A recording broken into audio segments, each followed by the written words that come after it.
Are you struggling for consistency in your sim racing? Does your iRating look like a roller coaster? If so, we have good news for you. The way to get more consistent is to first understand what you're doing differently than the professionals. And VRS is the answer. With our competitive subscription, you will have the telemetry, setups, tutorials, and everything else you need to fully analyze your driving. Our data packs and the ability to compare your driving with the best in the world will show you exactly where to adjust your inputs, change your driving line, and shave seconds off of your lap times. And our powerful and precise Direct Force Pro wheelbase and precision pedals are being used by some of the world's best drivers. All these champions agree that VRS hardware is not just the best on the market, it's also priced well below the competition. So if you're looking to upgrade to direct drive and the best pedals in sim racing, VRS is your answer. If you want to get better, get faster,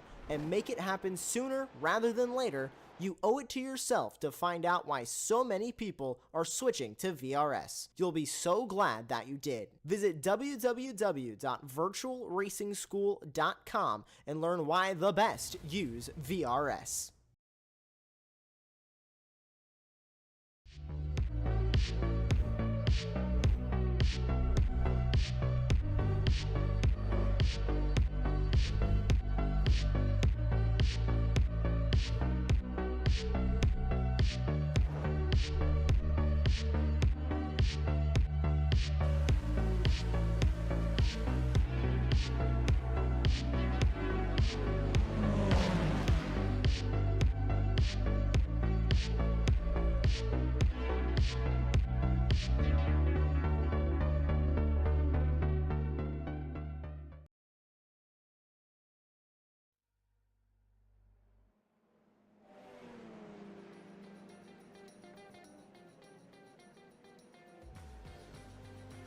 Three weeks on from a thrilling opening round to the season, the Radical Sim Racing European Championship returns for round 2 at Sebring. And whilst Christoph Lipp and Carter Lundy were able to take the first wins of the season, it was 2 second-place finishes for Radical Sports Car veteran John McHutchinson, who is the man to catch as we head into the second round of the season.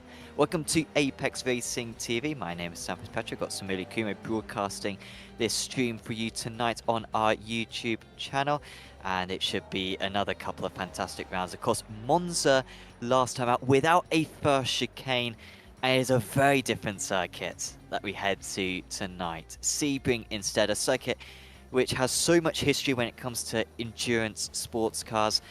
However, it is much more tricky to overtake than the predecessor in this championship, and perhaps a much more important qualifying and a more important journey throughout the races, because it is very much a journey with 2 races setting the grids for one another as the evening progresses. We are currently in the practice session, the drivers trying to set the best times that they possibly can. But let's have a quick reminder of what the championship points are. And there is McHutchinson up at the top. And like I said, it was 2 second-place finishes for him last time out. He came very close to both race wins, maybe race 2 a little bit further away, but race 1 was half a tenth in it. And he very much deserves that top spot in the championship. Andreas Friedrich is in second place ahead of Carter Lundy, who managed to take the race 2 win, and that is a lot of points for his name. And Christoph Lipp, who really could have won both races last time out, however, had some misfortune. He had some contact, which wasn't his fault, honestly, in the second race, and he is looking for a little bit of vengeance here. Maybe you could even argue the favourite after the first round of the championship. In the amateur championship, just as significant this one, and it is Menno de Graaf who is currently out on top. And of course, these guys score points independently from the pro drivers. So if you're top of the AMS, that might be 20th overall, but that is still maximum points for you. So de Graaf up at the top there, Damien Guy quite close. And there's a bit of a gap back to Leliva, who seemed to have fantastic pace last time, but I think had an issue in race 2, and that's why he's got a little bit of catching up to do. But it's an early part of the season, and these races going on all the way into October, so it's important not to stress too much about the championship at this point, because there's plenty of opportunity for the points to change later on. Let's have a look at this. Okay, there's not going to be any rain tonight. It's not enabled for these radicals. I'd absolutely love it to be. I think it'd be a fantastic car in the wet, and I think the format of races that we have as well, I think would really work well in this and the official series as well. And of course these things race a lot in Europe and particularly in the UK, so it would very much be a welcome addition as well. But instead it's just a bit cloudy. It's very, very overcast, and that might just help the drivers grip a fair amount as well at a circuit which can at times get very, very warm, but I don't think that's going to be too much of a concern tonight. And have a look at those standings as well, because that is a good impression of what the pecking order is going to be for the rest of tonight. Lip up at the top, Christoph Lip, who not only races in this one, he actually races in the US series as well, which is going to be on later today, depending on where you are in the world. For us in Europe, it's actually tomorrow, but if you're in the US, then it will be later today. Will the US series be on, and that has some fantastic racing last time out, but very pleased to be covering this European split. We've got a bumper grid once again, 36 cars, and it is 2 races, 15-minute race 1 and then a 45-minute race 2. That 45-minute race 2 involving a pit stop as well is up for some extra points as well, that race 2, and the qualifying sets the grid for race 1, and then the results of race 1 sets the grid for race 2. So a bad qualifying leaves you a lot of work to do for race 1 and leaves you a lot of work to do as well for race 2, and it really is a case of not making any mistakes throughout the race evening, and if you can do that, then you are in for a shout for some good points. That's what John McHutchinson did last time out, and we wait to see if anyone can do it this time. We are now into the qualifying session. It is a lone qualifying session for these drivers to deal with. 4 laps that they get, but with the outlap as well, you're pretty much using all the time available. I think even if they had 5 laps, I don't think they'd use it. There is the weather, 74 degrees Celsius. I mean, really cold. I'm not sure I've ever seen it. Maybe 74 is not too bad. No, it's 67, isn't it? Which is the lowest. I thought it was 77, which is the lowest iRacing goes to. But no, it's 67, which is the lowest. So for us in the in Europe, 23 degrees Celsius is the track temperature and the air temperature. A little bit of a gust, but nothing too significant. It might be getting a bit warmer as well as the race progresses, because we are at 9 o'clock in the morning, so we might generate a little bit of heat. Welcome, by the way, to everyone who is watching along. Do let us know in chat any questions you want to ask or anything that you want to point out to us, because there might be 1 or 2 things that we miss, so do let us know any advice and any tidbits as well for the racing tonight. There's Gordon Haug, one of the veterans of Apex Racing TV. Of course, he's raced in AOL Porsche Cup as well as this Radical series as well. Driving for SimRacing Norway, a nation which we have seen once again a lot of on the channel. A nation which has really established itself as one of the front runners when it comes to sim racing. It's a shame that we don't have the World Cup anymore. Those newer drivers to iRacing may not be familiar with the World Cup, but it used to be a big thing on iRacing, sort of 10 years ago or so. The UK would get into the final every year, and we'd either lose to Germany or Finland. And that would be the ovals and the road as well. And it was always very annoying. I think we finished runner-up maybe 6 times, but I would like to come back to those days. And I think Norway would be well up there if the World Cup was to return. But here is the first times, and Haug has got an opportunity to represent his nation right here with this first effort. And of course, threading his way through this super narrow first sector of the track, and heading into Gurney Bend, but Fruchik barely makes it into Gurney Bend. He spins around, he just about avoids the wall. He doesn't want to tow back because that would mean that he'd have to do another outlap. Instead, he's partway around the lap already, so he'll just continue on his way. But that is not the start that Fruchik wanted. Here is James Barry, looking to get a bit more time. He seemingly has had a better start to the lap. That was the hairpin. And actually into the Fangio chicane. Not sure how many times Fangio raced her. Don't think... No, Formula 1 did visit her, to be fair, so maybe Fangio won when F1 visited. Then into Cunningham, Collier Curve, and of course Tower Turn. One of the most famous corners on the track, one of the most demanding as well. Super steep curb on the inside of the track, and so easy to dip a wheel onto the dirt on the outside and potentially spin the car round. And then easy flats, at least in these cars, the Bishop Bend.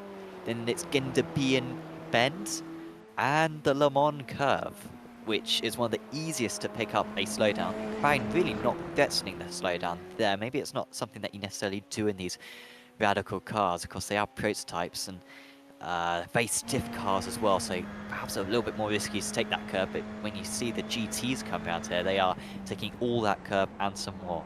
And then into Sunset Bend. There's no corner like it in the world, really.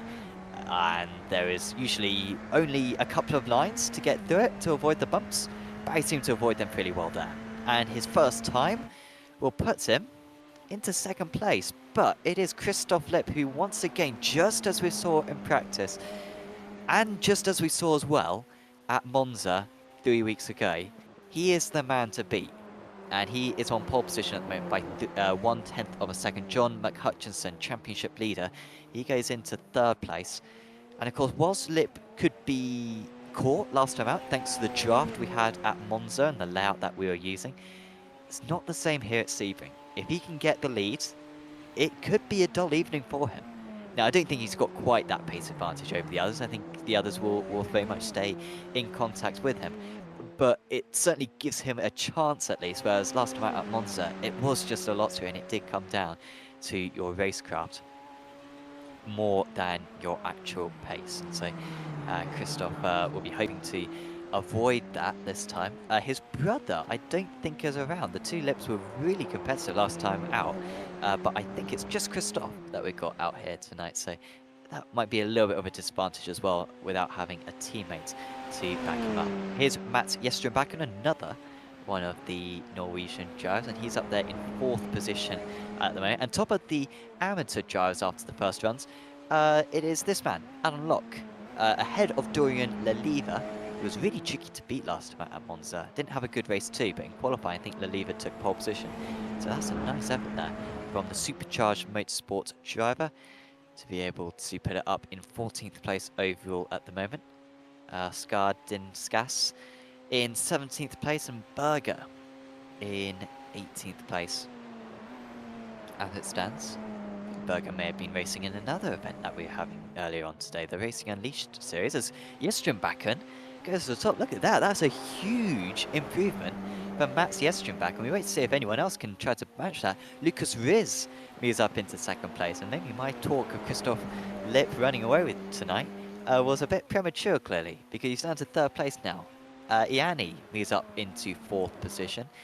I think James Barry set a pretty nice lap time as well, so that is a much more competitive top 5 now.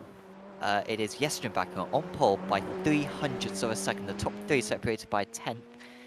And I mean, you can go down to 10th place and they're all separated by 4/10ths of a second. So this is looking competitive, and this is what we want to see in this ultra competitive series.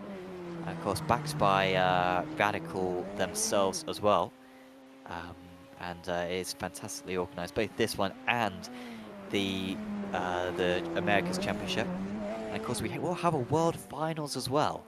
That's maybe the main aim for these drivers, is to finish, I think it's in the top 12 positions in the Pro and the Am Championships. And if they do that, then they qualify for the World Championships, the World Finals. And that will be, I think, in November, later on in the year. So winning the championship would be nice. I think there are some, extra awards and of course some extra pride as well, which goes with that. But just finishing the top positions, it does mean a lot, and hopefully that will keep the drivers engaged throughout this very long season, which expands across the majority of 2024.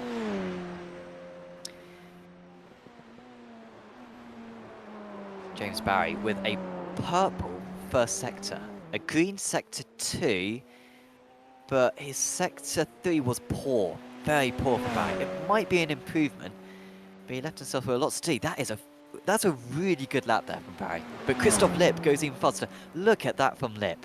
A 1:54.7. That is well clear. And from thinking that he was going to dominate to very much, you know, having to check that statement, I was right all along. That's a huge margin. When you look at the rest of the field, 3/10 to be clear of Riz. I mean, you have to go 3/10 back to cover the next 10 drivers or so.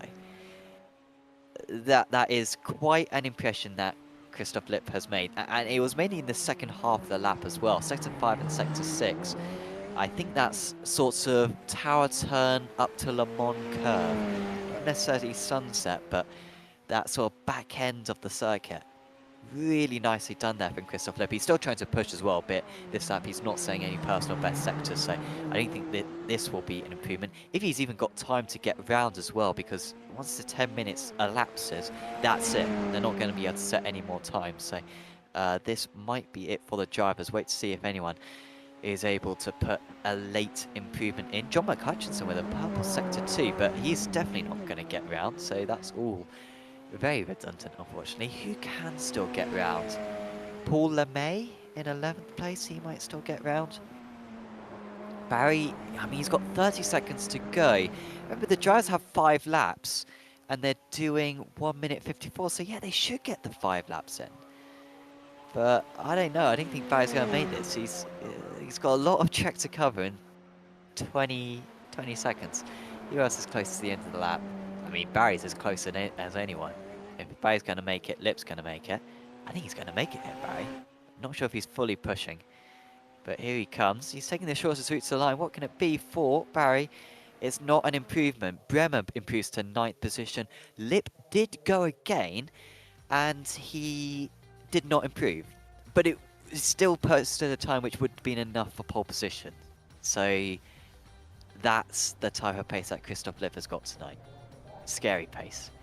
There it is. Lipp train driver up on pole position. 3/10 clear of Lucas Riz. There's Mats Jestrenbacken. John McHutchinson, championship leader. Andreas Friedrich, James Barry, Myron Ianni, Alexander Skiret, Ewan Bremer, and Jorge Gonzaga. There's Paul Crabb representing the nation of Ireland. Then it is Paul LeMay in 12th place. Ketil Larsen, Lasse Sorensen, Tom Euler, Karter Lundy, Gabriel Berger, Dorian Leliva. By the way, Euler top of the AM drivers, so congratulations to him. There's Bjorklund, Veitanen, Walters, Horg, McIntyre, Anderson in 24th. Locke, Buisson, Skardinskas, Gregory Clark, Stensrud, De Graaf, Guy, Mellis, Robertson, Deek, and Dean Gregory rounds out the 36 cars that we have for tonight's race.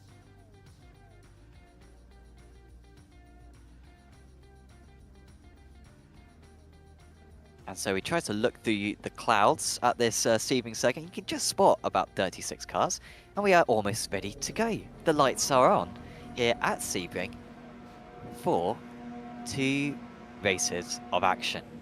And away we launch. Christoph Lipp from the pole position. It is a wonderful start for our pole sitter, and he's well clear of Lucas Riz already into turn 1. Poor start for John McHutchinson. He started in 4th position. He's down to 11th already. He did not get away from the line whatsoever. The top 2 cleanly away. Everyone else just gaining a place after that awful start for McHutchinson, who's left himself a lot of work to do tonight in order to get back to where he should be. Jorge Gonzaga also losing a place from that start. It's been a nice start for Paul Crabb, actually, the Irish driver, to move up into 7th position. Now he's up 4 places from his race start. They head into the hairpin for the first time, and we've got a bit of 3 wide. Does everyone get stopped? Does anyone lock a brake? They're all being well mannered. It's always a pinch point, and it's always a tricky corner as well on exit because it tightens up again, and unfortunately that was a bit inevitable. Reitanen around. I think that may have been Anderson and Horg as well. I mean it's almost a graveyard out there. Got drivers stuck on the side of the circuit. Mike Buisson, I think, may have been the one who was just driving his way through. There's Jorge Gonzaga, and that's an awful start for Gonzaga. He started up in P10. Nice qualifying for Gonzaga. but he is down now. McHutchinson, how has McHutchinson done that? So McHutchinson started P4, he dropped down to 11, and he's back up to P7. What a roller coaster ride this has been for him on one of the one of the flattest tracks of the season. As I can welcome Aaron Smith. Aaron, I'd to have you back alongside, and yeah, we're on the first lap of this race 1, and Christoph Lipp seemingly very strong right now. I mean, we've seen before in previous iterations of Radicals that he's one of the top drivers in this car, and no surprise, he did very well last time. And well, that's McIntyre off. I believe that's at the final corner, and he's going to fall all the way down. I think that's huge damage for him. He could be out of it completely. I'd pull that car into the pit lane, and he is doing so. As he is pretty much out of it. Now we've got some huge battles going on this second lap now of this first race. I say Sorensen down in 13th place after he did rather well in the opening round at Monza. Also apologies to everyone, including you, Sam, and some really I was late. There was an accident on the M11, so we're just going to leave it at that. But well, I'm glad you weren't involved in it, Aaron. I think that's what we can take from that. So no, it's absolutely no problem, and you pretty much got the whole race evening up ahead of us, as LeMay is very close. There's also passing going on up ahead, lots of movement, as you were saying before, and on this lap 2 of the race. I think that's LeMay losing out to Sorensen. By the way, Euler's top of the AM driver still, but not being a great start for Euler. There goes a move. That is McHutchinson now up to 6th place. He's picking his way through, and he's not far away from where he started, which is crazy, because he did not get away from the line. And he's almost been able to repair the damage already. Also, I think there may have been a move on this lap for Friedrich to get past Bremer? Maybe not. No, Bremer tried to get past Friedrich. He couldn't quite do it. I think he's going to have another attempt at it. He's going to have a great chance into Sunset.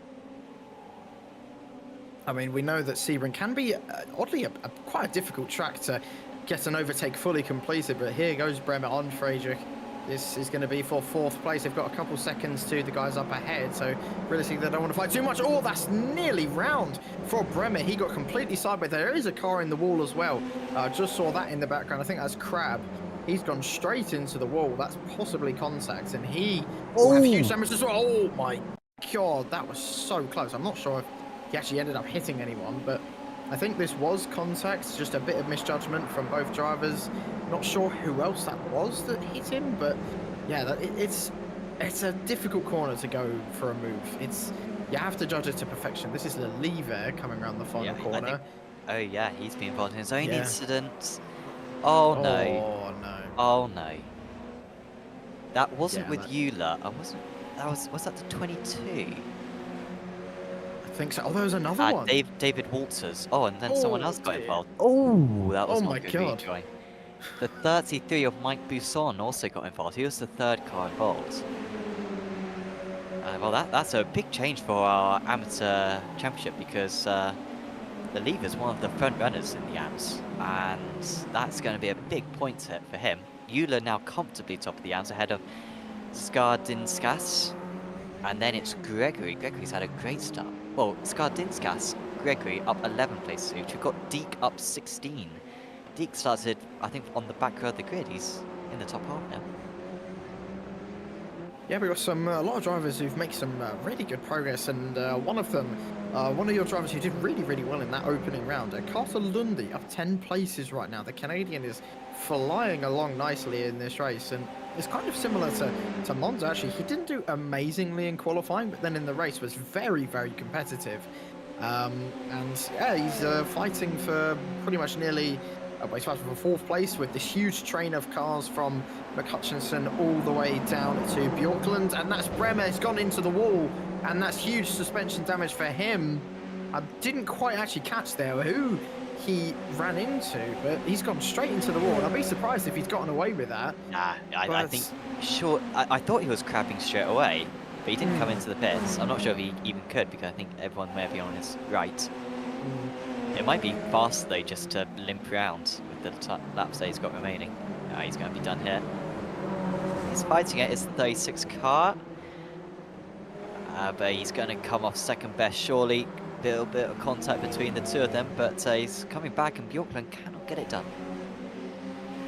No, not quite. And I was just saying that battle was from McCutcheon all the way down to Bjorklund, but these two have kind of bridged the gap. I think that was a lapped car there that was just stopped on the side of the road.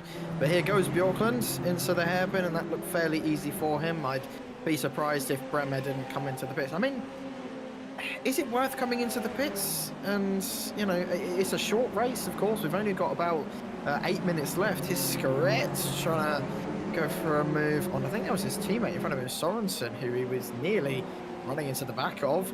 And let's hope they can keep it clean. Lundy and Friedrich are going wheel to wheel further up the road. I think Friedrich's round. He is. He's had a spin somewhere. I don't think that was contact. They were too far apart on the relative. There's someone else who's on the side of the road. Again, I think it's a lapped car. But now Friedrich's going to be under pressure a little bit. These tyres can overheat very easily in these SR10s. Here is a replay of what happened. I think Lundy went for a move, and I think he got it done, and Friedrich just messed it up. But we're going to find out. This is not a corner you see many overtakes on at all. He tries to get the switch racing. Yeah, it's all by himself. Such a demanding corner, that between the curb on the inside, the dirt on the outside, and the bumps in the middle. It's pretty much never any respite around there, and that is certainly what he suffered from. Here we head into turn one. We could have a 3-wide move here. The 0-10 getting past that as Barry passed Scarrett. Sonson was able to survive, but back comes Scarrett. He'll look to the inside into T2, but he's going to have to back out of that one. There was 3-wide in the background, and that wasn't going to end well. Friedrich is the next driver who gets a bit of contact, and fortunately fits into that nice chasm between Bremer and Euler, and he remains in 14th place. He's going to have a dull rest of the race now. I'm surprised at the amount of incidents we're seeing. I mean, if you're going to have one, you'd kind of want to have it in this race anyway. And Skaretov, as we're talking about incidents, as he looks to be on the aggressive side in this opening race. He's slipped down to 11th place, still within reaches of, I think, 8th place he'd be able to get up to. His teammate Iani as well, not Iani, I apologise, Larson there, going through on Iani, and here's Scratch trying to go through on Bjorklund, who momentarily has overtaken the Norwegian. Two of them going battle together, as that's Bremer as well trying to get involved. They get really close on that exit. As you say, that corner can be very demanding. They're going nearly side by side. I think Bjorklund's just about keeping it there. Is he going to try and brake late? But Skretz too. He's too aware of that and brakes nice and late, and just about keeps ahead of his Norwegian compatriot. And now just has to get his head down for those. So, like I was going to say, I don't know about you, Sam, but I am surprised at the amount of mistakes that we're seeing in this opening race. Yeah, I agree with that one. I am surprised that as here comes Bremer thinking about it. But I mean, the cars you can see riding on board with Bremer is so leery through that sunset bend, and these cars are very stiff and maybe not quite as good at coping with the bumps of this Sebring circuit as others that we've come accustomed to. Iani, number 30, ahead of LeMay still, having to go defensively. Something has changed about this circuit, Anne, and I'm really impressed by myself that I was able to spot it earlier on. Do you know what has changed? And by the way, you can see it on the track. I mean, apart from the fact that it's foggy, I don't know. No, well, keep an eye out. I'll tell you at the end of the broadcast. I will be patient. But keep an eye out, because I think you can spot it, because I spotted it. So you can spot it. Hutchinson, I think he's just defending against Lundy there. I mean, they both were way too far down on that one. Oh, there goes Hutchinson. Oh, there goes Lundy. He is past now. McHutchinson qualified P4, dropped down to P11 by turn 1. Lundy just qualified in P16 for some reason. Absolutely not accurate to what his pace is. So they were both out of position. And so this really could be a battle for second place, but instead it's a battle for 4th and 5th. You're making me look out for everything now. Like, yeah, you will spot it. You'll spot it. But I don't know if I will notice it, because I don't know. I'm not that knowledgeable on Sebring, so No. But it's not Sebring specific, but it's something that's changed. It's something that every track has, but they've changed it at iRacing. No. But no, keep on looking. You'll spot it eventually. Lundy marginally ahead. Also, LeMay, I think, has got past Ianni, so he's up to 9th place now. Is LeMay? Nice work from him. I think I've broken Aaron. You have. Your mind can't cope with. I don't know if this should be something I'm noticing. Well, I'll try and just keep that to myself, as going side by side through turn 1. Again, not really a corner that they go side by side through. It's kind of a one and done move, but they're going still side by side. This is an amazing battle between Bremer and Bjorklund. They're getting super close to each other. The Swede and the Norwegian, they're getting really close. Bremer just about getting ahead, and well, this battle, I fear, is going to go on for a little bit longer. Bjorklund seems very racy today. You love to see it, and well, he's giving everyone a fair old go around the outside. Can he do it at the hairpin? He's a little bit ahead, actually, but just runs a bit too wide on the exit. They're still side by side. They've been side by side for about half a lap. Is Frederick going to try and make it through wide? He had a thought. He thought about it for a second. And of course, Frederick is one of the more experienced drivers in this car. We've seen him many a time here on Apex, and definitely wants to be past these two. But Bjorklund's feeling extremely racy today, and well, you can't blame the man. He wants a fair fight, giving Bremer the absolute best he can. Just about enough room. Frederick is going to make it possibly through wide, rethinks it, tucks back in, as he can tell that this is getting a bit too heated up for even his liking. They're still side by side, bit of contact heading into the Le Mans section. They are still side by side, bit of netcode there between them. Bjorklund just about squeezing ahead. And well, it calms down for now, but now Bremer has the slipstream, and so will Friedrich. Are we going to see a through wide move into the final corner? I have the feeling that we are, and yes, we are. They're going through wide. This could end horribly wrong. Friedrich seems to have the inside line. They've somehow not made contact yet, and Friedrich is just inching ahead of Bremer, but Bremer, of course, on the outside line is going to get that better exit, as there is the white flag. This is going to be the last lap of the race. They're going nearly through wide again, and I think something's happened to Bremer. He's slowed right down. That might have been a slowdown. I'd be surprised. I don't know where he would have got it from. But there, these two guys are still side by side up ahead. Bjorklund, somehow, out of all of that, is the car still in front. That was some brilliant giant. I mean, I thought the move on the outside of Tower Bend from Bremer was sensational. I mean, he had 1.05 of a car width to use, and he managed to somehow get some grip out there. And then they're able to keep it up. Brilliant racing from there. I thought the 3 wide move into Sunset Bend was a bit over aggressive, but again, they all made it work. LeMay and Ianni still swapping around position. I think Ianni's got that position back now. He's into 8th place as we are on the last lap of the race now. And still, Scarrett feels like he might just be able to get an extra place. And of course, the finishing results from this race do set the grid for race 2, I believe. So it is important for the results, not just for the points in this race 1, but also the potential for the race 2. Still, the car number 30 is holding on. Up ahead of them, Hutchinson, or Mike Hutchinson, apologies, is clear. Sorensen nearly being caught by Barry, and Ianni trying to power away onto the Ormond Straight for the final time.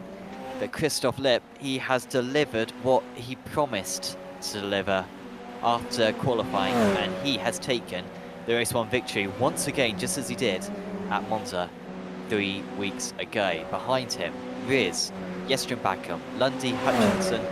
Sorensen does beat Barry, and Larson, Ianni was able to beat LeMay after all that, and Euler is going to finish. Oh, look at that final lap. Friedrich was able to get past Bjorklund in the end. That's a shame for Bjorklund. He works hard for that. Euler finishes top of the Amdras ahead of De Graaf and Gregory. I'd say that was a pretty good way to open up today's racing. That was absolutely fantastic from start to finish. Plenty of overtaking maneuvers, a couple errors and spins here and there. Shame we didn't get a battle for the lead, really. It was really dominant by Lip. He led every lap. I mean, absolutely incredible stuff from him. And, well, he could be a favourite across this entire season. And, well, Sam, you had me reading through the patch notes. And, well, no. Oh, that's cheating. That's really bad, Aaron. What? I can't. Okay, the one thing before I did notice that curb. Oh, weird. no. You can't say that. You cannot I say can! that. You've looked in the notes. You have cheated. If you did spot that, and if you're being truthful, well, you've undone it because you looked at the notes, and no one will believe you. And that is what people who look at the release notes get, Aaron. Well, I did notice something about that curb, but I just thought that was a change to this track. I didn't think it was. Oh, I don't know. What? We'll say what it is. You can read it word for word out the release notes if you want. Okay, I will quote iRacing. Okay, 3D curbs at Fuji International Speedway and Sebring International Raceway. Why do I pronounce it Sebring? Whatever. You get the idea. 3D curbs. Well, it doesn't say for every track. It just said for Fuji and Sebring. No. What I meant by that was that every track has got curbs. Not every track has had the change. I see what you mean. Yeah. Right. Milo Gamer, he was playing along. He asked, have the cones gone? But no, I think all the cones are still there. But that's a good shout to be fair, Milo. But yes, it was the curbs, which do look a bit different. Like just a few of them do look a bit more serrated than they used to. So I didn't realise that they changed graphically. But yeah, it's not just a feel thing; it is a graphics thing as well. We are in. Oh, we're in warm up. We've got 5 minutes of warm up. So yeah, we can calm down a little bit, and I think it's got a bit more sunny as well. Yeah, just a tiny bit. I don't think this series is going to be testing out rain yet. One, because I don't think this car has rain yet. I don't understand how that works though. Like, again, this is going to be completely off topic, but like with a car in iRacing, how do you differ between wet and not? Because surely it's just the tires, not the car. Well, I guess they just haven't done the tires for it. I guess. But I mean, it is a positive sign that they seemingly went overnight from going, oh, GT3s aren't going to have wet to, oh yeah, all 8 of the GT3s are going to have wet. Well, not all 8 of them because 2 of them don't, but like 6 of the GT3s are going to have wet. So that's like a positive sign that it doesn't seem to take that much effort to add rain. And I'm very impressed as well that all the tracks have rain. Like you look at like other sims and it's like a bit of a lottery. But this, yeah, on iRacing, everything has rain. It's very good. I mean, the only thing I can think of with that is probably like the way they've designed it, but that it just works like onto the track instead of it for each specific location. Yeah, I guess. And that's impressive as well because like it's almost as though like the water moves naturally. I don't want to give iRacing too much credit here because I feel, you know, it's not rocket science, but like, you know, the water moves to the lower parts of the circuit, the dips in the circuit,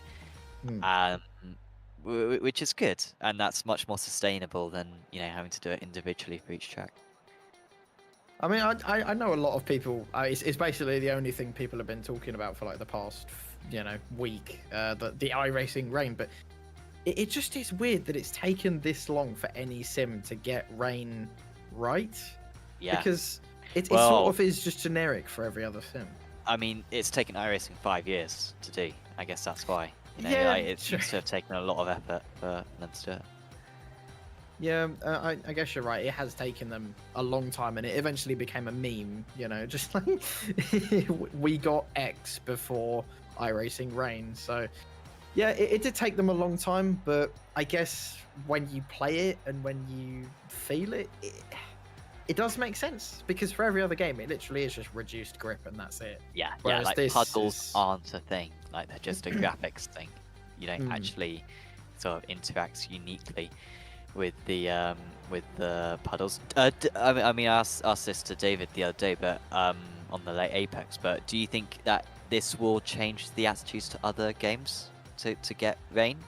Do you think it will encourage them to change their main models to, you know, as you say, not just do the universal thing of just saying it's 30% less grip. I think we might see a few more sims do it.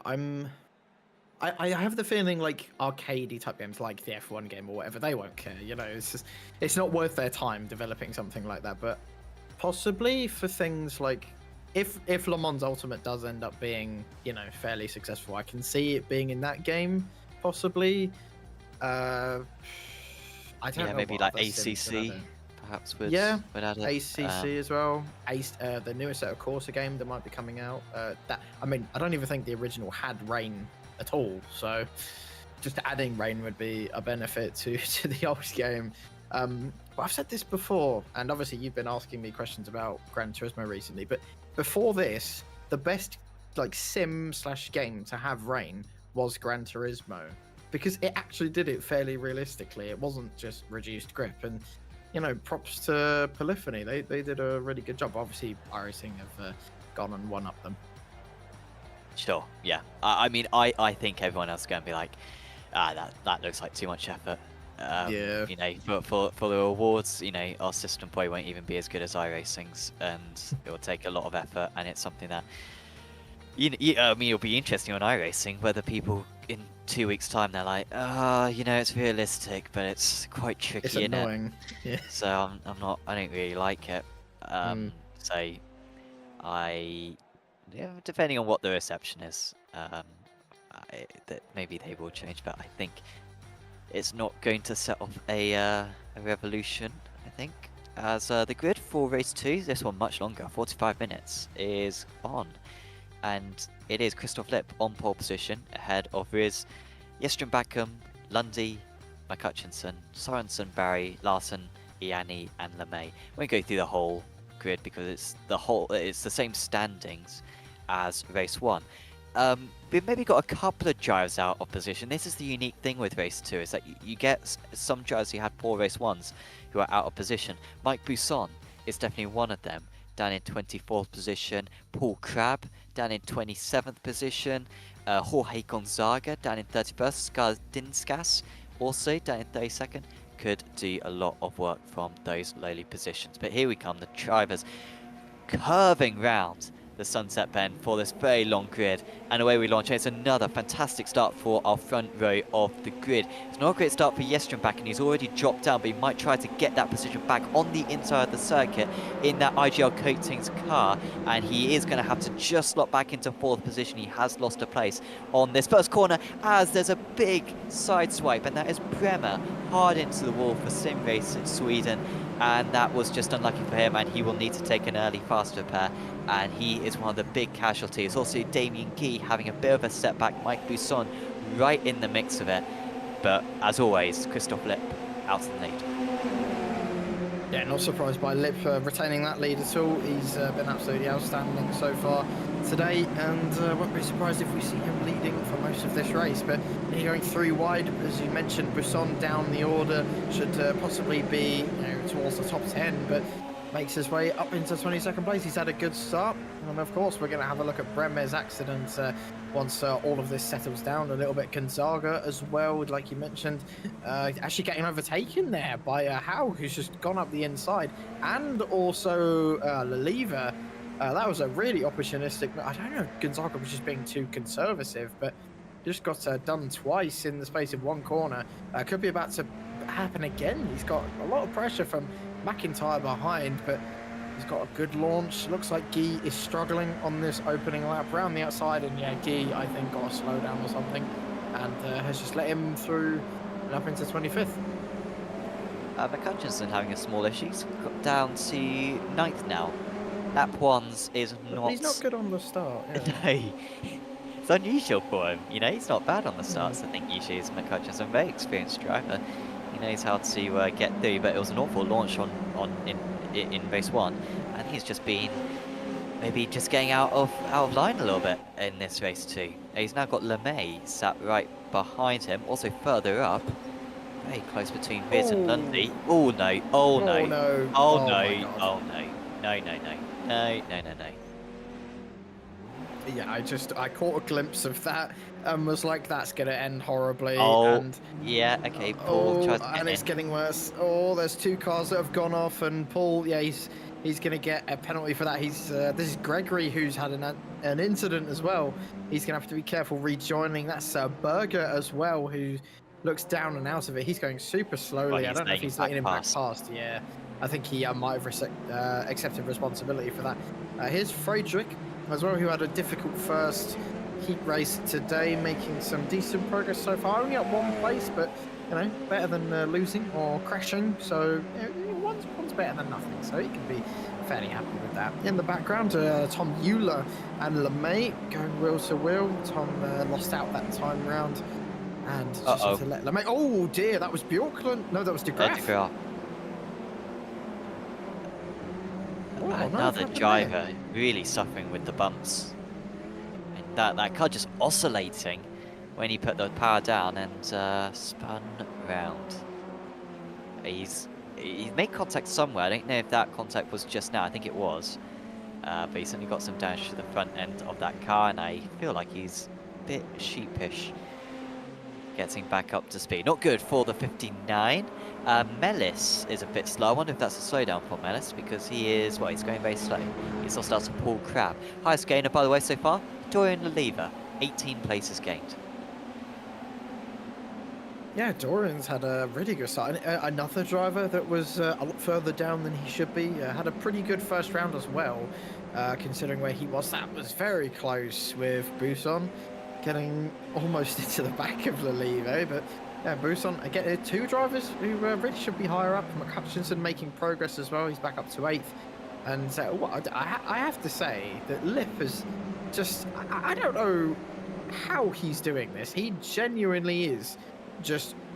I mean, I hate to make an F1 reference, but he literally is doing what Max has done so far for the first 2 races. He's just in another league compared to the rest of the field. He's just walking away.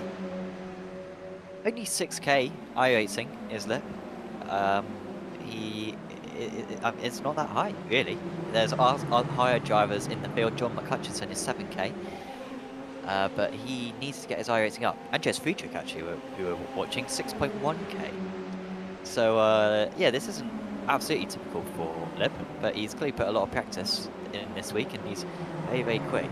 Skuret versus Friedrich. Skuret's going to marginally hold on to that. He'll have the inside line for Tower Bend, but we haven't seen that be absolutely decisive so far tonight. But even before they get to the corner, they're all able to take the racing line. So it's Skuret in the top 10, and Euler at the back of this chain, currently top of the amateur drivers. Turning out to be an amazing day for Tom Euler, who is going to get potentially the maximum points haul from tonight if he can stay in that place. Yeah, and unlike the series that we run on Apex that we run by ourselves, it's like you said, I think it's points for wherever you finish in class instead of overall. So it's not really worth fighting the other cars that are ahead of you. You may as well just let them do their thing and pick up the pieces just as bragging rights, basically. So yeah, like Euler has a really good gap to Locke. It's over 4 seconds as Leliva and Locke are locked into a battle at the moment for 2nd place in the amateur class. But yeah, I just think it would be smart for Tom to just back off, just chill for the rest of this race, and just get a bit of fuel saving in there, as well as I do believe we are going to have pit stops today like we did in Monza. Clearly Leliva is not happy with whatever Locke has done, as he's giving him the flashing. I've not actually seen Radicals ever flash anyone, because you never need the headlights. So that's the first time I've ever seen someone use them in this SR10, so fair play.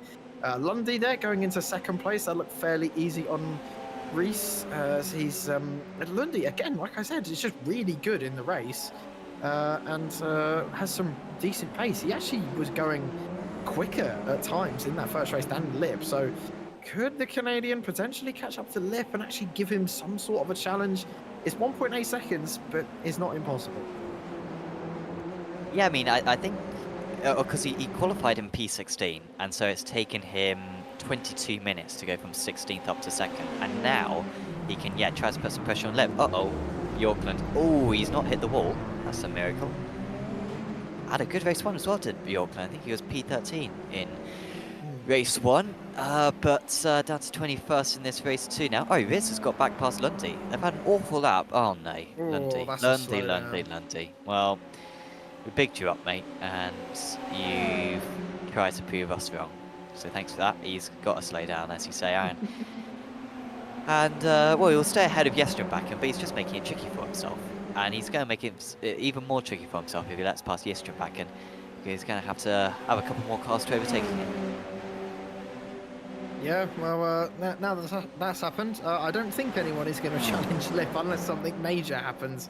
Because, well, he's just set the fastest lap of the race and, on average, was about half a second quicker than the next quickest driver. So, yeah, that's kind of all you need to know about Lip at the moment. He's in a league of his own and is pulling away nicely in the lead. And, yeah, I think Lundy just maybe got a bit too excited being in second and saw the opportunity. This is McIntyre and Bjorkland going well. So you saw Bjorkland there was going off the track. And I'm not 100% what happened to Bjorkland. I saw him losing time in the first place.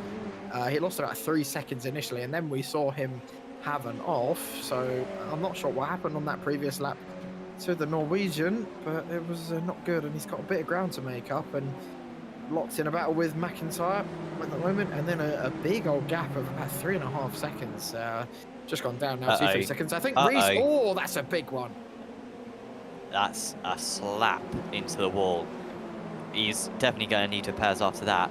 And I wonder if he can get to the end of the race now with a single tank of fuel. I mean, I don't know, maybe I'm calling it too early. Busson's had another issue. Oh, what a shame for Busson. He was up to like 17th, I think. He gained about 10 places from his race start. But we're going to get a replay of what happened to Lucas Riz. Worked so hard to get back that second place, but he's lost it all by himself. Oh, did he? No, he did get helped. Yeah. And yeah, got a fairly hefty whack into the wall. And yeah, I want to see that from, I think that was Sorensen. Yeah. Yeah, who he got involved with. I would like to see that from his onboard because I'm not sure how much room that they left each other there. Here is the onboard with Sorensen, so this is going to be the decisive view. I think, yeah, that Reese just had a really poor exit there. Tries to go up the inside.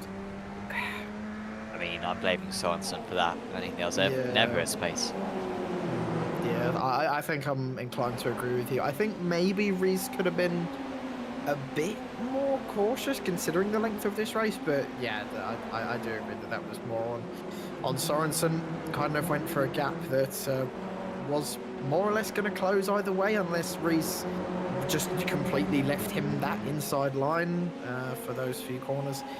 But then again, Reese would have had the inside line for Tower. So, I don't know. It's you know, benefit of hindsight, isn't it? And unfortunately, Reese, we probably won't see much of him for the rest of the race, as we might see a little comeback towards the end of the race. I mean, the question is, can he get to the end of the race from here? Like, he's got 35 minutes to drive. I feel like you can do that. I think the drivers last time were going nearly 35 minutes, and that was at Monza. So you're going to use a lot more fuel at Monza compared to what you are at Sebring. So it might be all right for him, and we might see him feature later on in the race. Here comes the move. That is a lovely move. That was good looking. That was Bjorkland, who's already been off the track, getting past McIntyre. And actually thinking about it, I think they definitely can get to the end of the race, because it's a fixed setup, right?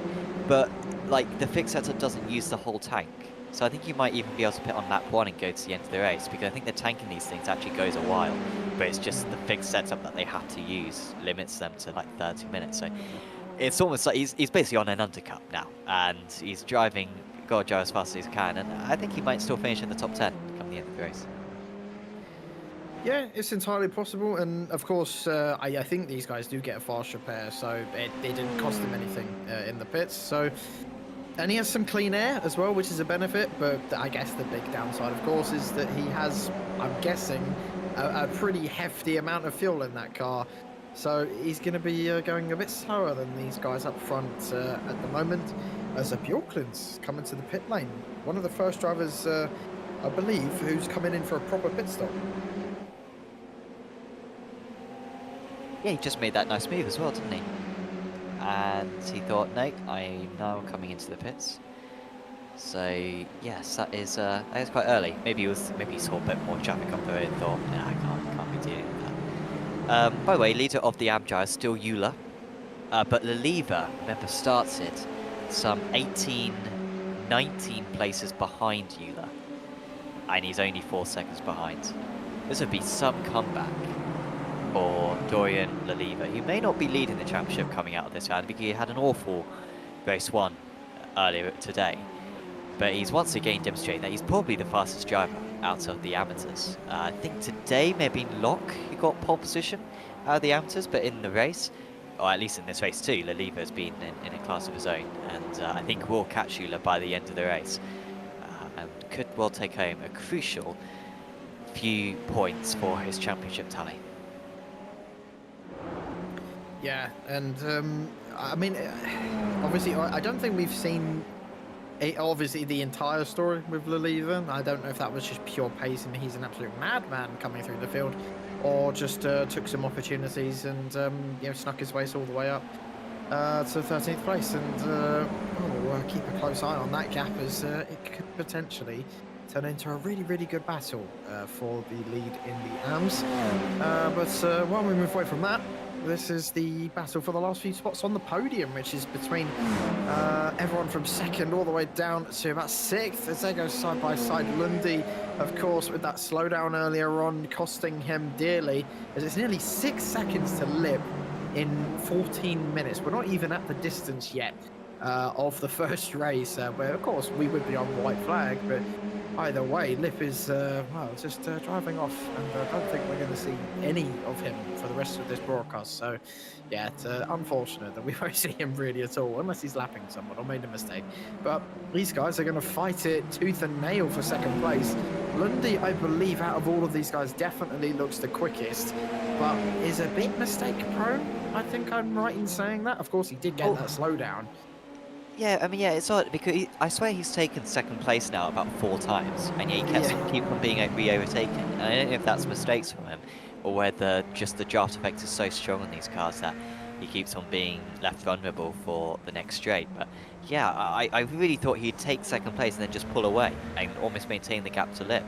But he cannot get clear. I think once he does get ahead and the others start fighting, he will be able to clear away. But he's not been able to do it so far. He's having to lift off down that straight.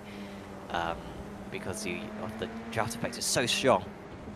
He just needs to be within a few tenths of a second, and he should have a good run to sunset. This is a wonderful run, and he will be easily alongside. Look at this, and he's alongside halfway down the Oldman Straight, and this is where he needs the others to start fighting against each other. But the problem is he's going to have 2 IGL coating cars behind him, who probably are going to work together. So Lundy is up into 2nd place, and now we wait to see if he can break the draft. It's, I'd say if there's there's someone coming into the pits there. I believe that's a lap car. I got excited for a minute. I thought I was Lip. No, but I think if there's one track where breaking the slipstream is fairly easy, I would say it's Sebring, especially in these faster, excuse me, these kinds of cars. As Leliva comes into the pits, that's going to be very interesting, and we will keep an eye on him. As everyone else comes into pits. So I think the longest these guys can go is about 30-odd minutes, 35 minutes, on the amount of fuel that they're given in these fixed setups. So around then is when you'll see most of the guys coming into pits, and I don't think many people are fuel saving really. I don't think we saw that much fuel saving last week. Then again, it was Monza without the chicanes, so you can't really fuel save, to be honest, because you'll just lose a bunch of time. It's a bit more, you can fuel save around here. It's not as reliant on slipstream, but of course that draft is still fairly powerful in this car. Yeah, really is. So even compared to the SR8, it used to be very strong, the SR8. The SR, I mean, obviously, it's gone, and we need to move on, but man, what a car. Very unrealistic, as far as I'm aware. Had the grip of a Formula 3 car, but it didn't have a whole lot of power. You drive that thing and it feels just like it feels like a rocket ship, and yet it's actually slower than this, because this has got so much more power that on the straights it more than makes up for the time it loses on the corners. And so, yeah, that thing, yeah, was very easy to drive, very raceable. This thing, much more demanding, I would say, but a bit less demanding than it used to be. Well, there goes the draft again, and Lundy has been overtaken again by Sorensen, and he cannot get clear.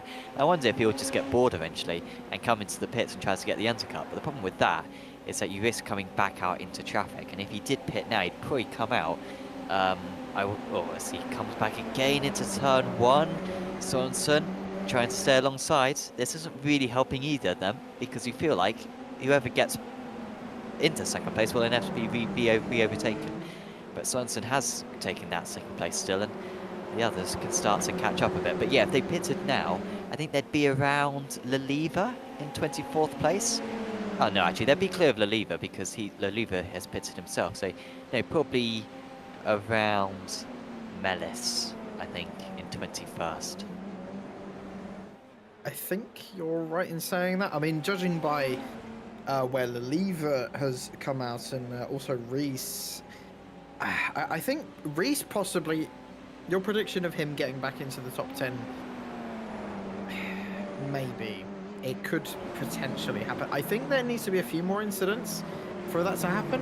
And here's Euler and LeMay battling again. We've seen these guys go a couple of times today.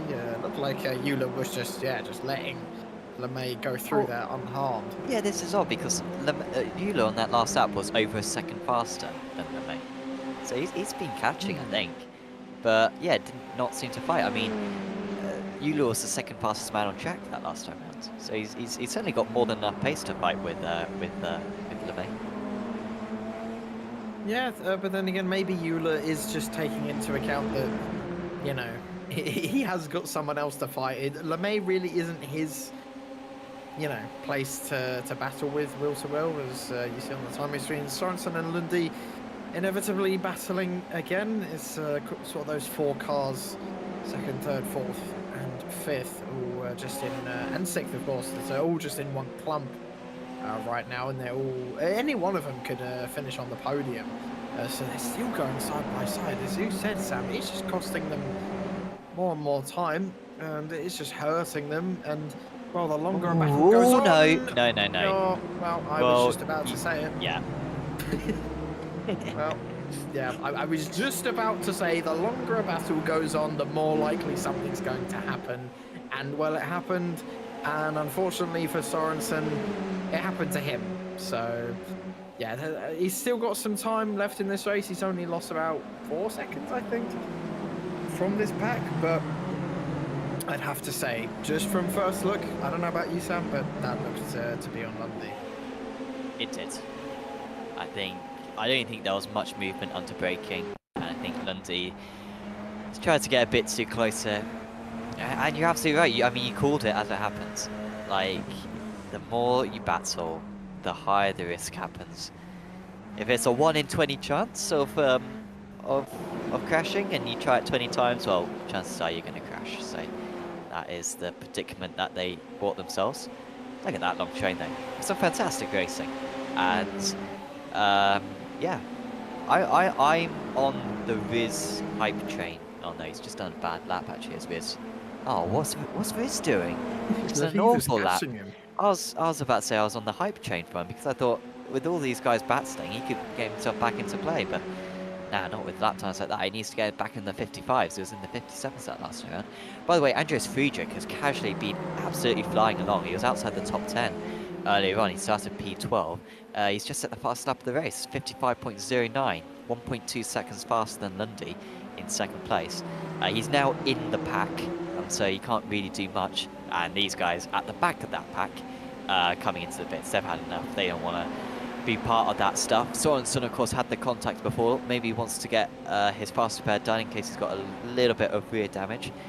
And joining them was LeMay, who's had a decent time of it tonight. Yeah, LeMay has gone a bit under the radar. He's had some decent pace, and could potentially still finish in that top 10 if he just keeps on going as he is. McIntyre as well has had a fairly calm race. He's just outside the top 20. at the moment. And yeah, that lap from Riz, he's actually, I didn't even realise, he's actually lost the position to Levy. I don't know what's happened to Riz. He's just going really slow at the moment. He's just done 2:57s, and like minutes ago he was doing. Well, I mean, his fastest lap is a 55.79. I don't know what he's doing now. Is this? I mean, yeah. I mean, look at him drive. He's lost it. I mean, he's gone from in 3 laps. He's gone from 4K to 2K. I'd say maybe a little bit lower than that, but yeah, I don't know what's happened to Reese. I don't know if he's just given up, or maybe there's some kind of technical problem, or maybe he got damaged somewhere. I'm not quite sure, but he is driving rather strangely at the moment, and yeah, I don't quite know what's going on with him, but I guess we'll keep an eye on him for now, but yeah, something strange is going on with Reese, and don't know what. Aliens, probably. I don't know. Yeah. I'm just throwing predictions into the hat. As yeah, Lelive probably has no idea what's going on either. Yeah, he needs to focus on his own job. I think Lelive's going to win the amateur race, but Euler's pace is really good. Yeah, maybe no. I think Euler's going to win. I think Euler's going to win. Friedrich up into 6th place. He's got past Larson. I think Friedrich though needs to pit. He's got so much pace as Friedrich, and it'd just be a waste for him to try to get through all these guys. It's not going to happen. Pit now. Get a bit of pressure. I mean, obviously some of his rivals from earlier on have pitted, so he's going to come out around them, but I think he'd rather be around them than this lot, because from their history, they have been very aggressive so far. To be fair though, Lundy's pace has improved. He's down to a 56.0. Really strong times are mid-55s. Like that's like top pace. That's, you know, that's not lip pace. Lip is low 55s. But anyone else being in the mid-55s is impressive. And they are still a few tenths of a second away from them. We are on board with Friedrich. He's going to make up this gap in just a few corners, and that is the pace advantage he has got at the moment. Yeah, Frederick's one of those drivers I think we mentioned as well, that he's just, you know, kind of just had a very quiet race, and it's just slowly been gaining on other people, making mistakes, and those little errors that everyone's been making. He's only 6th in the moment. Of course, that is a tiny bit skewed because we have got a couple of people who have done their pit stops already. But I still think he is firmly inside that top 10. But just the question of where, and could potentially still be on for a podium, as Lundy is about half a second ahead of Barry at the moment. The slipstream just about keeping him in touch with the Canadian, and of course Lep at the top. You know, we don't talk about him. He's 11 seconds in the lead. You know, no one cares, and he's just on a 54. So yeah, that's all we need to know. He's too quick there, but we don't care. Anyway, here's Friedrich on McCutchinson, as McCutchinson really does not want to give up this 5th place. As well, to be fair, Lundy's just on a 54 as well, so he's matched Lip on this lap at least, just about. Frederick not able to get past McCutchinson there, and the Scotsman will keep 5th place for now. That's making a big deal about how they need to get into the mid-55s, and all of a sudden Lundy's set his fast up the race by 0.6 of a second. He's gone a second faster than what his recent laps have been. Yeah, just on it now that they're not fighting. Absolutely flying along is the P2 man. And, you know, you ask, what if he hadn't have qualified down in P16? Really could have been a battle with him and Lip tonight. Of course, did win last time out, so doesn't want to get too greedy with the race wins. If Lip won here, it would be 3 wins out of 4 for Lip across the season. That is the dominance that he has so far had on this season. It would be the championship lead as well, which going into tonight was this man's, John McCutchinson, driving for Team Radline Orange. As Gregory has come into the pits, by the way. Craig Gregory, one of the front-running amateur drivers, at least earlier on. I'm not sure if he still is. But he's going to get out of the track soon. I think he's got his teammate coming up behind him, Dean Gregory. Oh, dear me, our overlay isn't set up to cope with this. And it's Dean behind Craig. Here we go. Yeah. Well done, Sammy, mate. He's put the first letter in. Well, Samuli, this is just a really random thing that I've just remembered about Samuli. For some reason, he got named as a commentator, but to be Yeah, fair, yeah. he's very skilled, and well, if he gets Samuli's name out there, then sure, be a commentator. Were Even you on though- there, Aaron? No, Oh man, he's doing I this know you. race. I know you were on there. I was on there. I'm sad.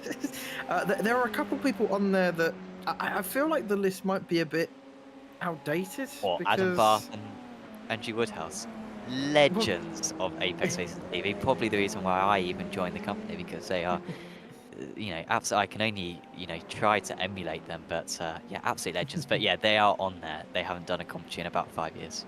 That's what I mean. Like there are some very famous people on that. I think Peter McKay's on there as well, and of course he was doing commentary for Daytona this year, which is just insane. Guy. No, Stenstrud coming into the pits as well. He's just under that halfway point to where we're halfway. The 30 minutes. For some reason, I just associate 30 minutes with halfway. I think you can understand that, but.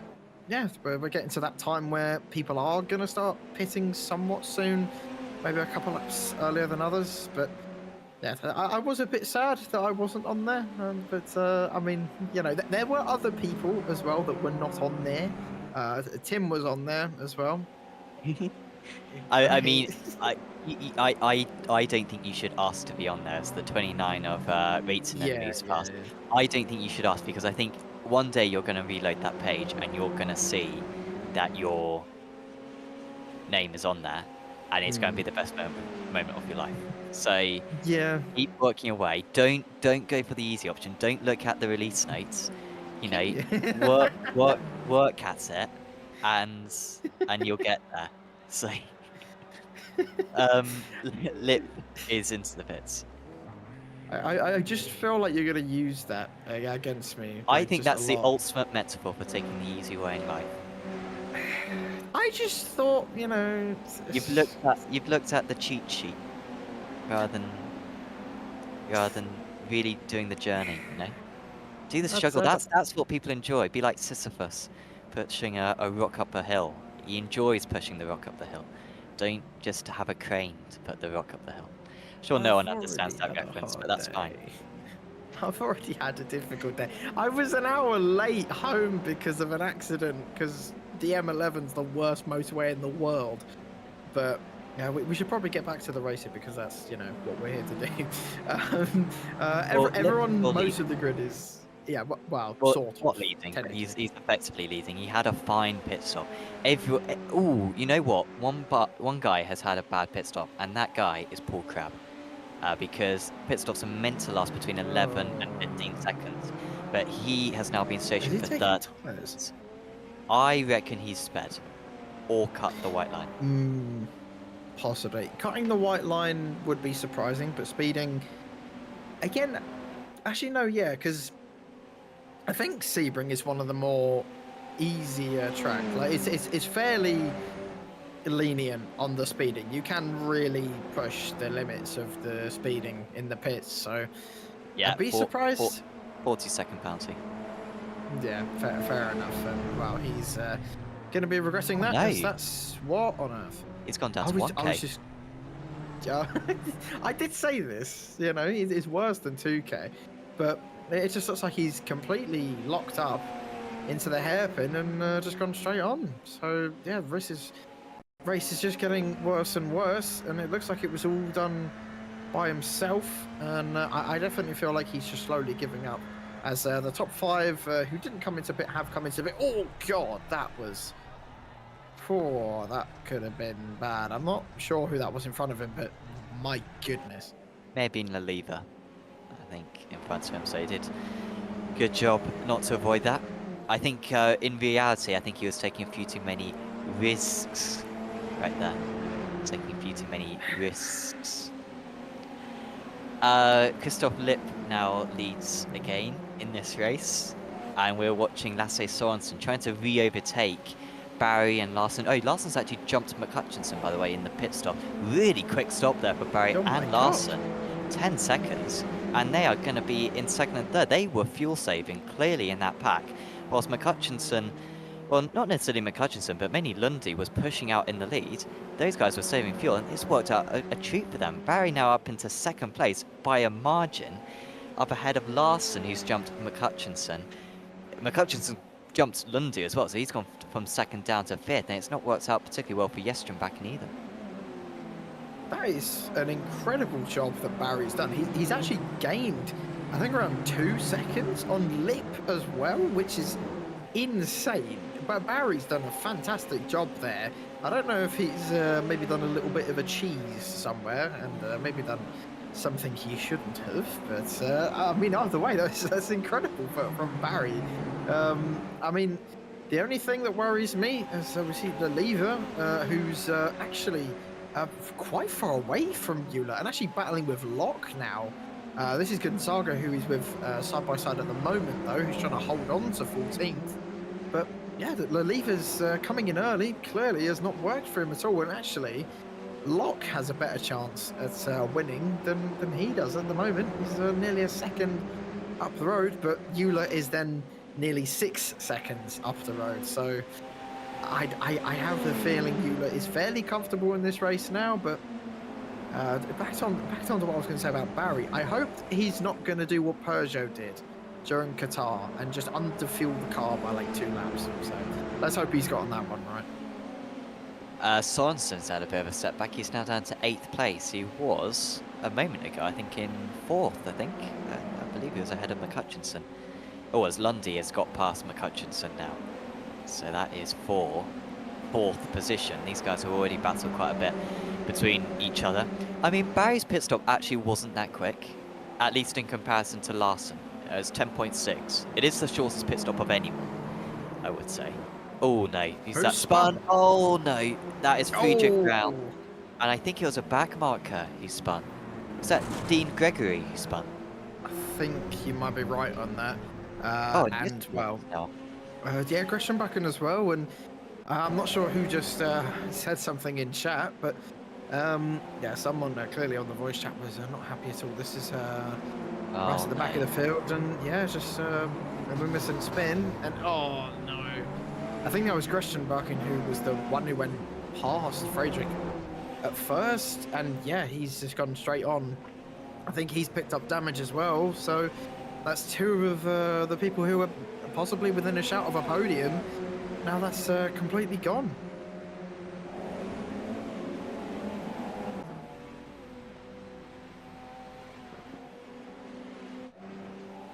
Yeah, that is not in your control.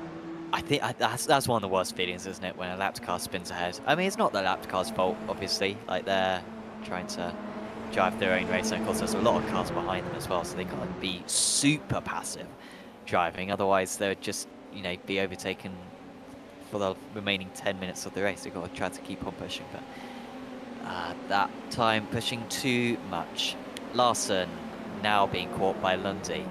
Lundy, I think, feels like he can finish in second place here, and I think he can.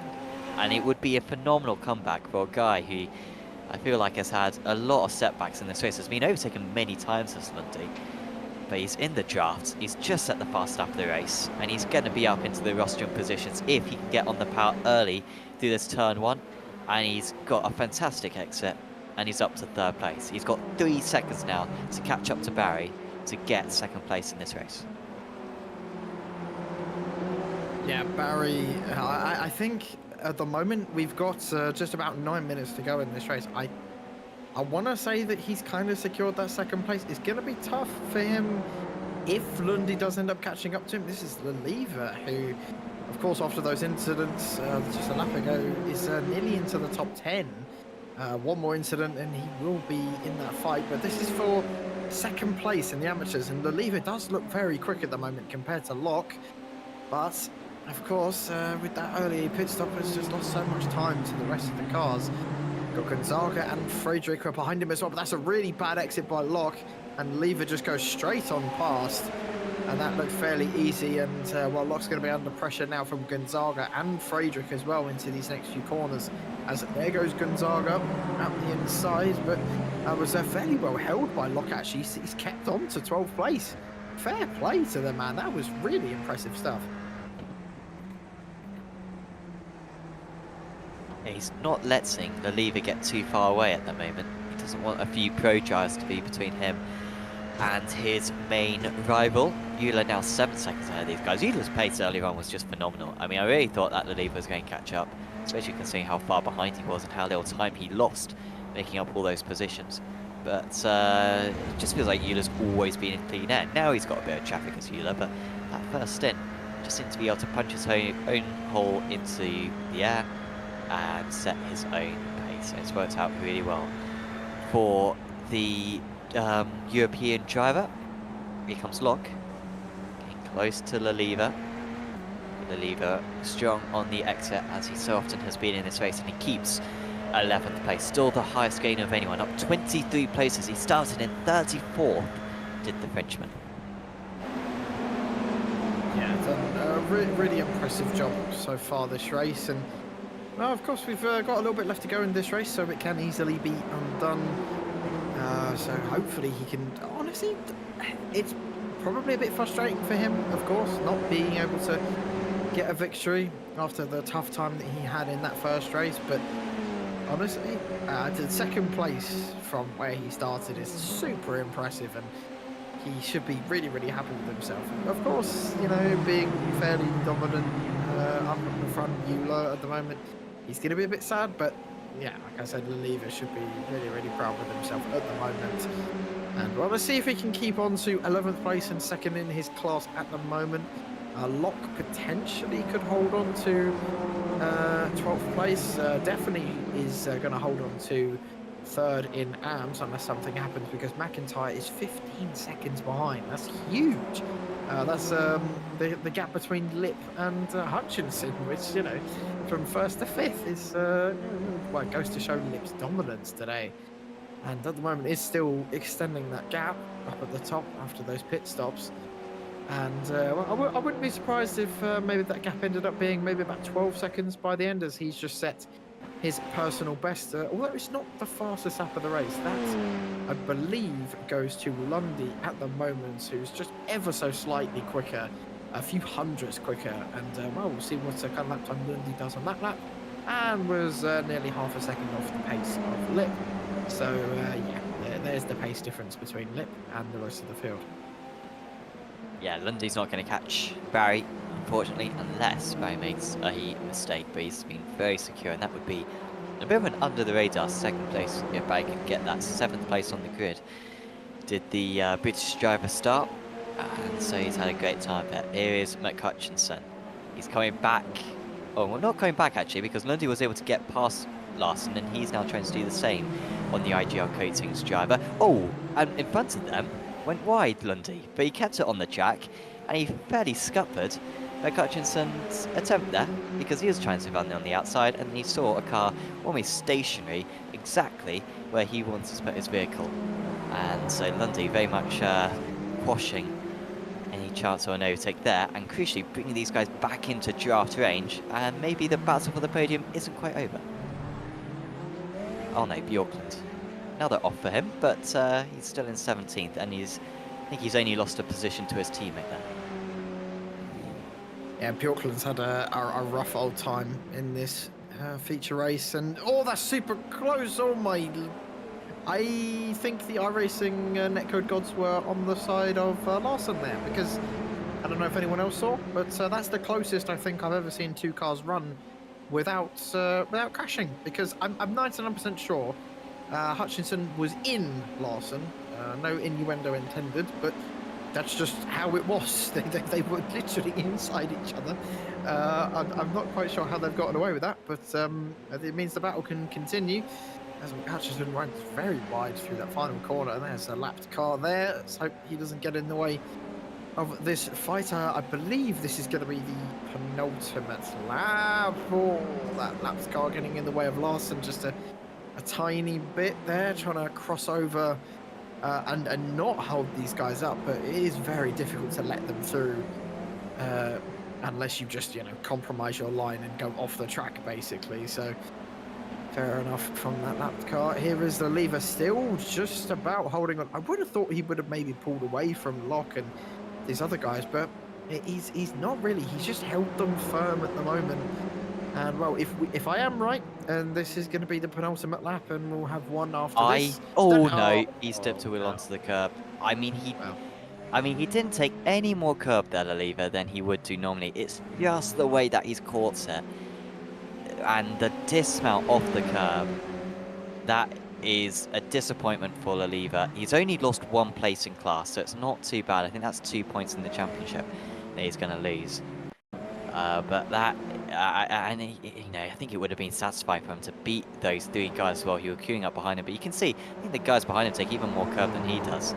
I mean, he's almost spinning the tires before he even reaches the curb, but already with that slide, once he hits the curb and he loses any of the small grip they did have, that is game over for him. And now he is going to be overtaken, it looks like, by Gordon Haug. He has already been overtaken by Bjorklund. Haug's going to go around the outside, trying to find some space, but he couldn't do it. yeah, that was, well, I mean, it's not to take away the fact that he's had an amazing race. That's Tom Euler, who's just ran a bit wide there, coming out of the Le Mans section. And actually, I think we're going to get another lap. I think Lip has just made it. That's what I was going to say before Oliva spun. Yeah, I think Lip's forcing the extra lap, so we might see some drivers short of fuel. Yeah, that could be true. And of course, the guys who had a fairly short pit stop, I believe it was Barry and Larson, I believe, for some reason. Oh, there we go. Yeah, it was Larson and Barry who both had that super short pit stop. We're going to see if they can make it to the end of the race. It doesn't sound like Barry's fuel saving, so if he thinks he's fine, then, well, he's done an incredible job in the pits and gotten it down to a T. Same with Larson if he doesn't end up running out as well. And, well, everyone else, you should be ashamed. You've not done a good enough job. You've been shown up by Larson and Barry because, on average, I think they're about a second quicker in their pit stops than everyone else, which can get you, if you're in a huge train, that can gain you about 5 or 6 positions if you get it absolutely perfection. So, you know, it's worth it. If you can't, you know, if you don't lose any time doing it, you may as well. And, you know, fair play to Barry and Larson if they do finish this next lap. But of course, like you said, Lip is forcing the extra lap because he's just too quick. So unless Lip just slows down and just can't be bothered to do the final lap, which I have seen some people do before actually. I've been tempted sometimes to just slow down if I have a big enough gap because, you know, if you can just end the race and not risk anything else, of course you'd do it. So.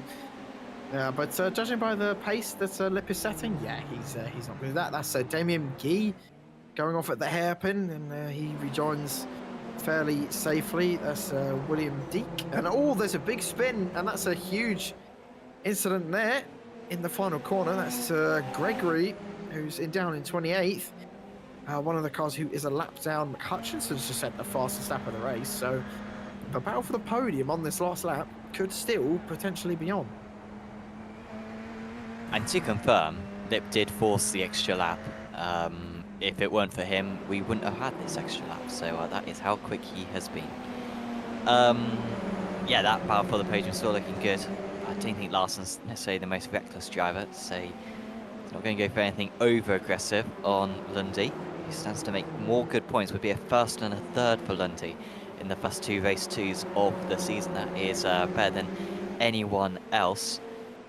And still this one going on. Friedrich up ahead of Locke, but none of this is really for position because it's about your position in class, not your position overall. So it's really important that Locke doesn't get too carried away with these guys and make sure that he just consolidates that second place. Euler, he's not slowing down. Oh no, I think Sorensen has Sorensen short fueled. Yes, he's clutching it in. So he is our first victim. Let's see if anyone else has fallen victim. Well, because I leave voice chat on during these broadcasts because it's kind of funny to hear what the drivers are saying in voice chat and just to hear their insight as well. I am hearing a lot of voices saying that they have messed up the fuel, I think is the most friendly way to say it. But, well, while everyone else is having their own problems, Christopher Lip crossing the line now to win in Sebring. It's absolute dominance from him, setting the fastest lap of the race at it. he's had absolutely no problems whatsoever. He's been absolutely amazing from start to finish, and so has Barry as well. No one really expected him to come through and get second place, but well done to him for doing so. And the battle for the podium was not as interesting as we once thought it would be. Lundy getting the last spot on the podium. He's had a pretty good comeback from his qualifying blunders, and Tom Euler will win in the amateur class. He's been fairly dominant there. And, Sorensen ran out.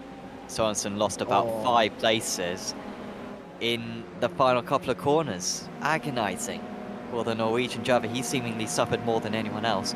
I'm looking out to see if anyone else had a really bad last lap, but to be honest, I think most of them got away with it.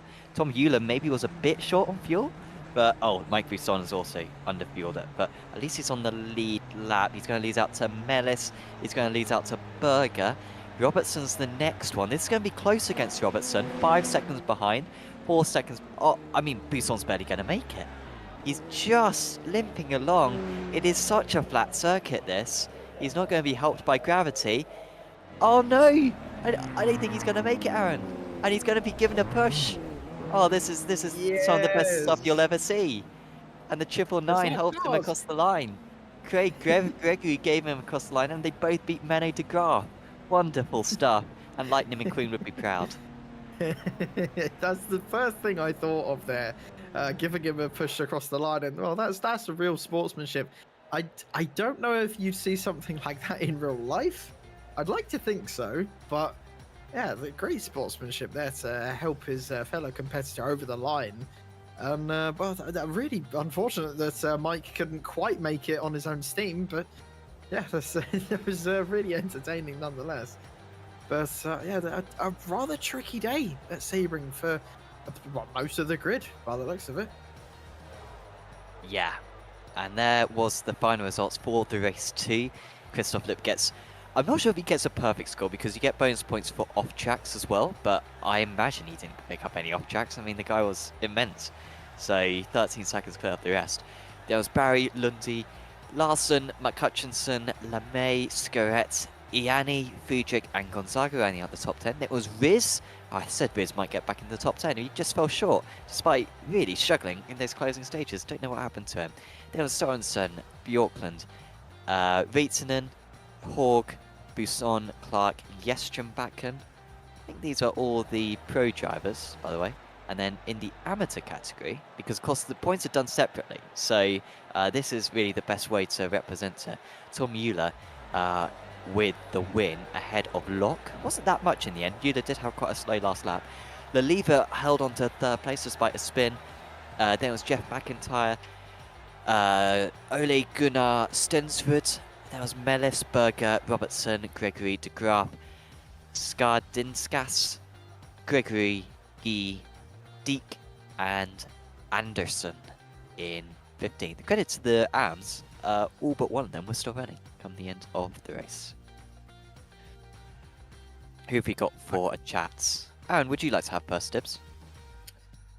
I'd love to. And, I believe we have Carter Lundy in the interview waiting area who we can have a quick chat to. Welcome to the commentary booth again, Lundy. Pleasure to have you back with us. And looked like a fairly tricky race for you in both Heat 1 and the feature. And but you still managed to get a podium, of course, in that feature. And well, just talk us through how you're feeling. Yeah, so I mean, starting all the way back with qualifying, I only came in with maybe 10-15 minutes practice. Maybe that's a little generous, but maybe like 20-30 minutes. But yeah, I just couldn't nail it in qualifying. I couldn't put the lap together, and then I knew I had a big task for the race ahead. I wanted to make up as many positions as I can so I could start in a good place for the feature race. And yeah, it just worked out perfectly. Going into turn 1, everybody hugged the inside, so I made up a bunch of moves there. I got up to P8 on lap 1 from P16, and then from there I finished P4, so I was pretty happy with that. And then yeah, in the feature I wanted to stick with the leader there, but in the opening first few laps I was battling, I'm not sure who with, but he was defending real hard, so he lost us some time, and then I think Lip just had too much pace today. Some laps I could match him. I think some laps I was marginally quicker, but he just had the pace advantage, and that's what probably less than 100 laps in the car will do. I kept making some mistakes here and there, so got to work on those. But it was a good race. There was a lot of racing, and happy to be on the podium. I definitely have the feeling that maybe had you had a better qualifying, and of course, if you put a teeny tiny bit more practice in, do you think you could have possibly fought for the win today? Because you did look very, very quick at times. Yeah, as I said, the first few laps I was battling a little hard, and that dropped us out of the slipstream. So from there, I finally got back into second. The gap was only 1.8, but I made the mistake, got the slowdown, and then from there, it was probably a little bit out of reach unless he made a big mistake. But yeah, he had the pace today. He was really fast. Again, some laps I was matching him, some laps, again, maybe marginally quicker, but I think overall he had probably a couple of tenths on me there. So live and you learn. So get some more practice for the next round, and we'll be back in 3 weeks, hopefully fighting for the win. Yeah, most definitely. Well, you look absolutely rapid out there. So, yeah, speaking of which, heading into the next race and, well, just the rest of the season, do you think that you'll be able to put on a full-on challenge? I think I asked you this question last time, but after the first few races, you kind of get a better idea if you'll be able to go for that championship, or do you think that, you know, drivers like Lip or whoever might be just a little bit too out of reach?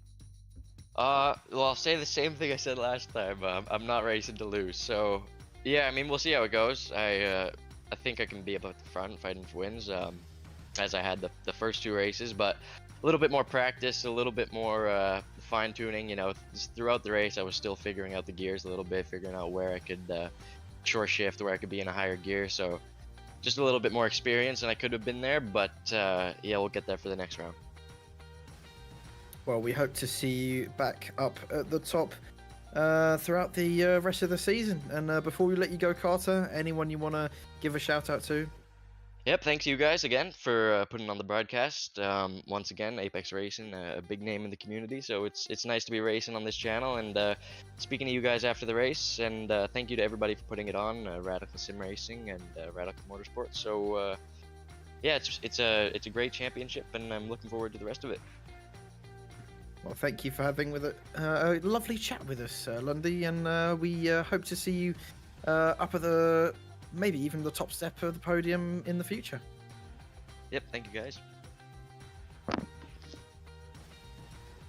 Got Lundy there, already with a race win this season and another podium in that race too. Good points for him. I think he's going to be second place in the championship after tonight.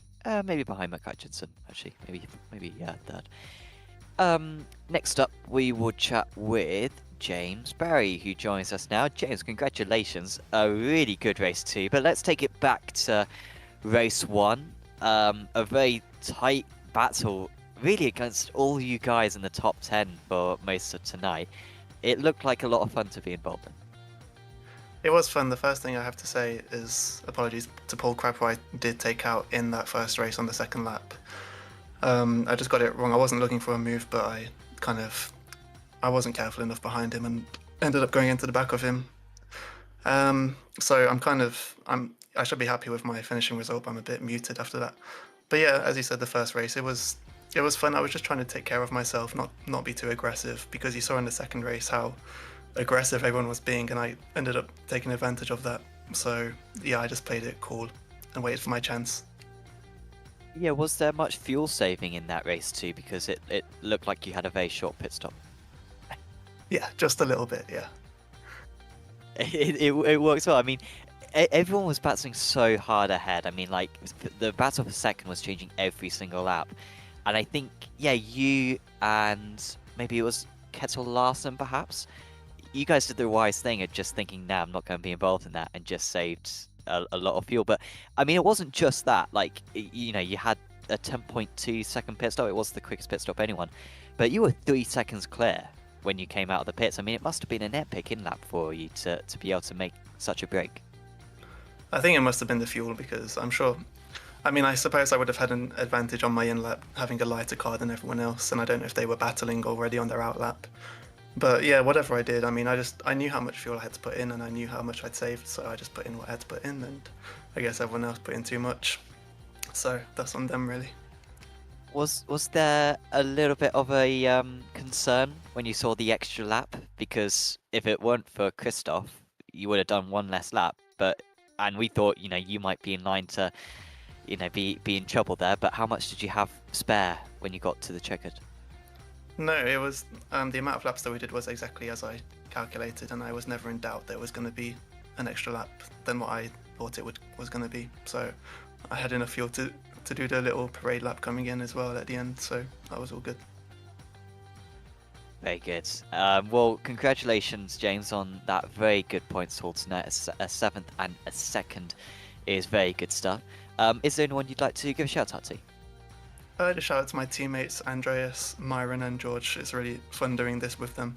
And shout out to everyone else involved, because it's been really fun these first 2 races, really fun competition, and I look forward to the next one. Awesome. Well, thanks for having a chat, James, and we'll see you back for round 3. Yeah, cheers guys, thank you. James Barry there, your 2nd place finisher in race 2, and yeah, absolutely nailing that fuel seemingly on that occasion to have a little bit spare anyway. He was not going to underfuel like Lasse Sorensen did. But Aaron, a fun round tonight, but I mean, it's dangerous stuff. I mean, you see Christoph Lipp that far ahead, 3/10 clear in qualifying, and then he seemed to carry that advantage throughout the races as well. Do you think this is going to be a track-specific thing, or do you expect this dominance to be maintained for the rest of the season? Difficult to say. I definitely think with fixed setups, it's more about the tracks, I'd like to say, than... It's a very close field. Of course, at the first round, it's going to be the closest we're going to get all season with Monza no chicanes. But I definitely think that... Well, and I also hope to think that we will get some closer racing over the next few rounds. But I do have a sneaky feeling that Lipp will be the man to beat. I mean, especially after today. That was an incredible performance in both races. Didn't set a foot wrong at all and just drove a calm race. Him and the car were in absolute harmony, and I think we're only 2 rounds in, so it's difficult to say who's going to be where, but he's definitely going to be one of the top at least. But let's hope for a good championship fight. And well, I'll let you have a punt what the next track is. I'll give you a clue. It's an American track, and it's much more north than Sebring. Oh god, this is where my geography knowledge just comes in, because I literally just looked at the calendar and I've already forgotten it. So well done me. Don't look at the calendar. Don't look at the release date. I'm not looking at the calendar, because I mean there's a few I can think of. I'm gonna guess Road America first. Okay, well that's not a bad guess, because that is very north, being in Wisconsin. But no, it's Watkins Glen. It's the next track. So, okay. But yeah, there you go. How fun was that? Hey, you got it wrong, but you didn't cheat at least. So that's more fun. Watkins Glen next up, wonderful circuit. Depending on the layout that we use, which I don't think has been stated, I imagine we'll take the bus stop. But if we're not taking the bus stop, then that very much turns more into a slipstreamy circuit again. So maybe, that track specific element that you were mentioning before in terms of Christoph's dominance, you can stay close at Watkins. So you might be under a bit more pressure. Well, just judging, because I have now had a look at it, because I think I'm allowed to. I guessed it, so lol. It says Watkins Glen International, so I think that's the track. I think that's the whole track, not necessarily the layout. Right. So yeah, we are not sure, but yeah, I imagine it will be the chicanes. That's the one that they use for the 6 hours, and I think that would make the most sense. used one, isn't it? So hopefully they use the other one, because it is a lot more fun when it comes to sim racing. But yeah, will be a fun round of the championship. That's next month. That's in 4 weeks' time. We've got a bit of a longer break. Pretty much all these races now, for the most part, are 4 weeks apart. We've got a few 3-weekers. But yeah, a few 4-weekers, and yeah, the next one is a 4-weeker. So do join us on the 7th of April for round 3 of the championship. But of course, in just a few hours' time, we're talking like 4 hours time, we've got the Americas Championship gets underway. Once again, Sebring, a few drivers as well. I think Christoph Lippert takes part in the Americas Championship as well. That is going to be starting. So that is once again on Apex Racing TV. So if you've enjoyed the action here, do check out that broadcast happening in a few hours time. Should be some really fun stuff again. And of course, we would super appreciate if you subscribe to the channel so you don't miss that next round of the championship on the 7th of April for round 3 of the season. But for now, from myself, Sam Fitzpatrick, from Aaron Smith, and from Samuli Kume, we are going to say goodbye, and we will see you back in 4 weeks' time at Watkins Glen for round 3 of the season. See you then.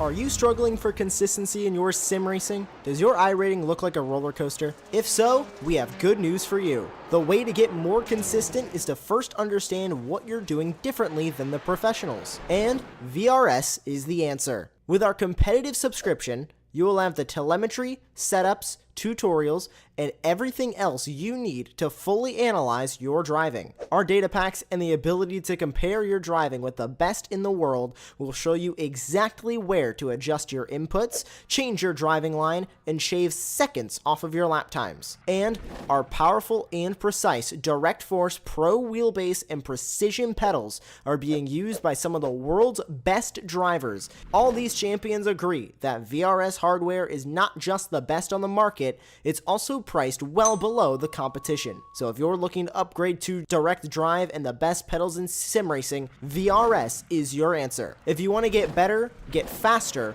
and make it happen sooner rather than later, you owe it to yourself to find out why so many people are switching to VRS. You'll be so glad that you did. Visit www.virtualracingschool.com and learn why the best use VRS.